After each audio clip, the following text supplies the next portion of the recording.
당뇨병성 신증 혹은 당뇨병성 사구체신병증 뭐 이런 식으로 많이 불렸는데요. 최근에는 그 모든 걸 당뇨병 콩팥병으로 이렇게 다 이름을 하나로 만들었는데, 그 이유는 당뇨병 콩팥병은 아주 범위가 다양해서 우리가 흔히 말하는 금방 신경기능이 떨어지고 단백뇨가 많이 나오는 경우부터 단백뇨가 전혀 없고 신장 기능이 크게 나빠지지 않는 아주 광범위한 범위를 말하기 때문에, 최근에는 당뇨가 있는 환자 중에 콩팥이 안 좋거나 반대로 콩팥이 안 좋은 환자 중에 당뇨가 있는 모든 환자를 통틀어서 당뇨병 콩팥병이라고 합니다.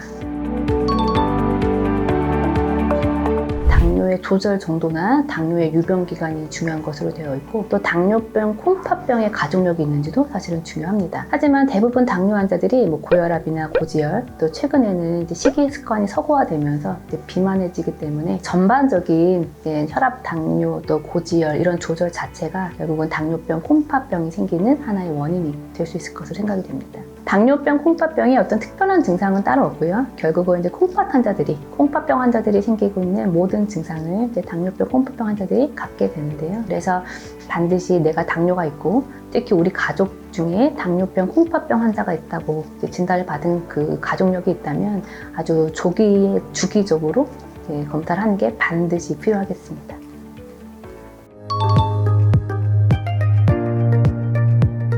통계학적으로 말씀드리면, 일단 당뇨가 없는 환자보다 당뇨가 있는 환자는 만성 콩팥병에 생길 확률가 2배 정도 됩니다. 작게 잡아서 2배 정도 되고요. 많이 잡으면 3, 4배 정도 되고, 투석으로 따지면 투석하는 환자 중에 당뇨가 없는 환자보다 당뇨가 있을 확률이 10배가 넘거든요. 결국은 당뇨가 아주 많은 합병증을 동반하고, 그 합병증 중에 대다수가 혈관에 합병증을 동반하기 때문에 신장은 혈관이 이렇게 뭉쳐서 노폐물을 거르는 장기거든요. 그것이 신장이 나빠지는 중요한 원인이기 때문에 당뇨가 있는 환자들은 비당뇨 환자들보다는 콩팥이 나빠질 확률이 최소한 2배, 크게는 10배까지 높아지는 거죠. 조기 진단을 위해서는 반드시 2형 당뇨병 환자들은 당뇨병을 진단받는 그 순간부터 안과 검진을 1년에 한 번씩 하셔야 되고요. 왜냐하면 망막병증이 있으면 콩팥병을 의심할 수 있기 때문에 그런 거고, 망막병이 있든 없든지 간에 피 검사랑 소변 검사를 주기적으로 하셔서 단백뇨 혹은 신기능 감소가 생기는지를 봐야 되고, 아주 초기 환자들은 6개월에 한 번 정도, 1년에 한 번 정도 권하긴 하는데, 신장 기능이 나빠지면 낮아질수록 그 주기가 점점 짧아져서 나중에 아주 진행된 단계 환자들은 2, 3개월에 한 번씩 추적 관찰을 계속 하셔야 됩니다. 당뇨병 콩팥병 환자가 나빠진 속도를 예측하는 중요한 인자가 단백뇨입니다. 모든 치료의 타겟은 단백뇨를 줄이는 방향으로 가게 됩니다. 크게 2가지 방법이 있습니다. 약물적 치료와 비약물적 치료가 있는데요. 약물적 치료는 사실은 지금 많은 좋은 약들이 엄청 많이 나와 있습니다. 그래서 약제에 대해서는 담당 선생님들과 상의하시면 될 것 같아요. 하지만 단백뇨를 줄이는 비약물성 그런 방법이 분명히 있는데요.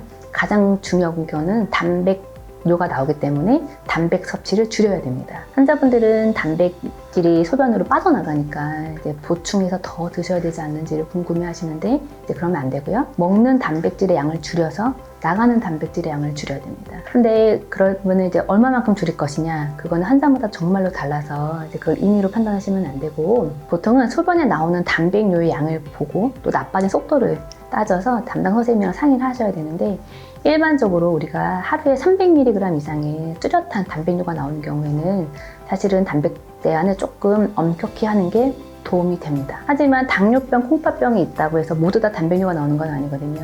그런 자들은 사실은 그렇게 엄격하게 먹는 단백질의 양을 줄이는 것이 정말 도움이 된다는 뚜렷한 자료가 없어요. 근데 환자분들이 대부분 여러 가지 검색 엔진을 통해서 내용을 보고 단백질을 전혀 안 먹는 경우가 좀 있거든요. 근데 오히려 그런 것들이 영양 실조를 유발하거나 삶의 질을 떨어뜨릴 수 있는 거죠.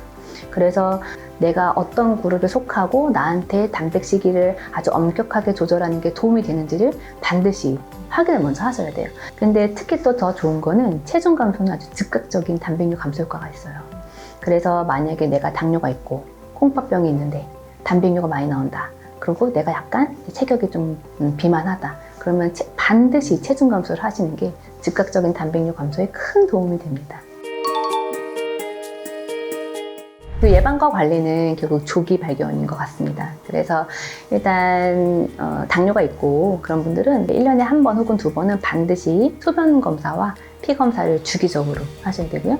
설사 정상이라도 주기적으로 검사를 하시는 게 중요하고, 특히 이제 안과 검진은 1년에 한 번 정도는 꼭 하셔야 됩니다. 하다가 이제 안과적으로 문제가 생기게 되면 조금 더 짧게 추적 검사를 하셔야 되는 게 가장 중요하죠. 근데 이제 조기 진단이 되면 사실은 최근에 나온 많은 약들이 초기에 쓰면 쓸수록 더 그 효과가 더 뚜렷한 것들이 많거든요. 그래서 초기에 신기능 저하가 있다 하던데 보통은 신장내과랑 한 번 정도는 상담을 좀 해보시고 내가 어떤 약에 적응증이 되는지, 또 내가 가지고 갈 어떤 생활습관의 어떤 교정은 어떤 것들이 있는지를 상의하시다면, 아까 말씀드린 것처럼 워낙에 범위가 넓은 병이기 때문에 무조건 걱정하지 마시고 전문의랑 상담하시면 좋을 것 같습니다.